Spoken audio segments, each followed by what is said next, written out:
আমলের কারণে সে তোমার আগে জান্নাতে প্রবেশ করবে। পিতার কাছে এমন কথা শুনে হজরত ফাতেমা রাদিয়াল্লাহু তাআলা আনহা বললেন, আব্বাজান, এটা কিভাবে সম্ভব?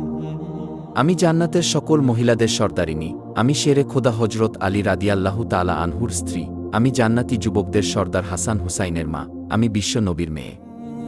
তাহলে কিভাবে অন্য কোন মহিলা আমার পূর্বে জান্নাতে প্রবেশ করবে?